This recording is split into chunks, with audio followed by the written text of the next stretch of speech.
Anybody you can talk about in history that had to do with the Northwest, they were here.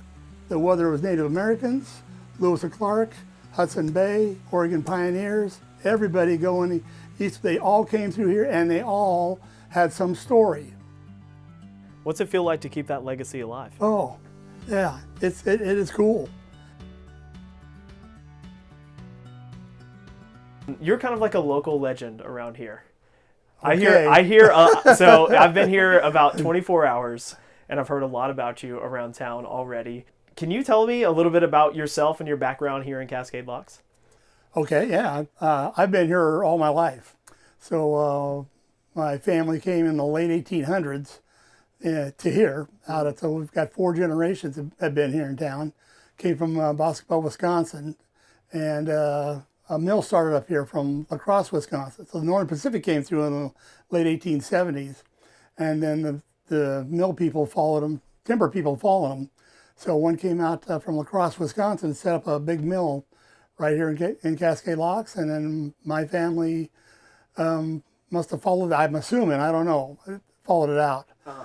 The family was, hard working, hard drinking, hard fighting folks. That's pretty much the background that we came up with. Yeah. The generations now aren't that way, but that's how it was for them. It was just hard work. So my grandfather and great-grandfather, both of them, ran wood scows. So they'd take the slab wood from the mill and they'd cut it cord length and load it on barges with big sails, big canvas sails on them.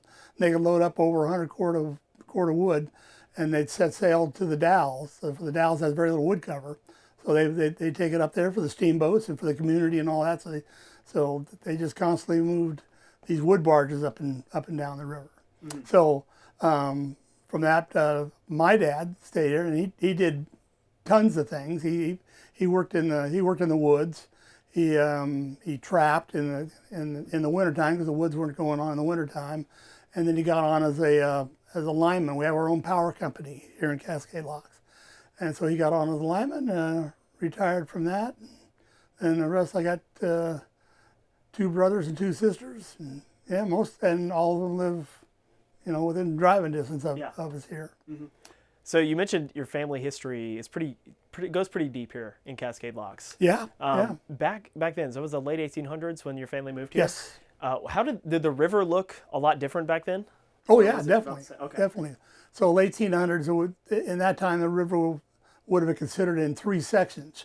You would have an upper river, a middle river, and a lower river, and that was set up pretty much by the steamboatmen because they were the transportation until the railroad came in, until roads came in after that. But prior to all that, it was the steamboatmen heading up and down this river.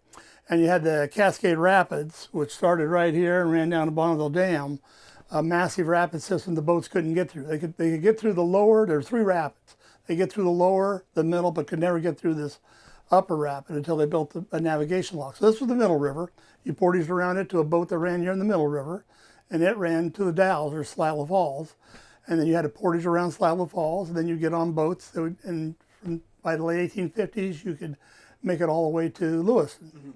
Mm-hmm. And the reason for that is they had discovered gold. So they had a huge gold rush up there. So all miners were coming out of California, 1,000 a day, arriving in Portland, and jumping on steamboats, heading to the gold fields. The gold was all coming back downriver via steamboat. Yeah. So yeah, but 3 sections and lots of rapids above Celilo. Lots of rapids. Mm. Between here and the Dalles, it was flat water other than the wind because the mountains over here, a landslide came off of them about 600 years ago, blocked the river. And then the river built up here and it flooded everything behind it. Even though it eventually eroded through it, according to legend, it left the natural land bridge the natives talk about as a great crossover. Then that collapsed, creating the rapids. So there was a blockage here, and Lewis and Clark talks about it, and the river's pretty calm, pretty flat from here all the way to the Dalles. Mm. So, and then once you got below the rapids, you didn't deal with any rapids from there to the coast. So the worst rapids that you could negotiate were the ones from Celilo to Lewiston.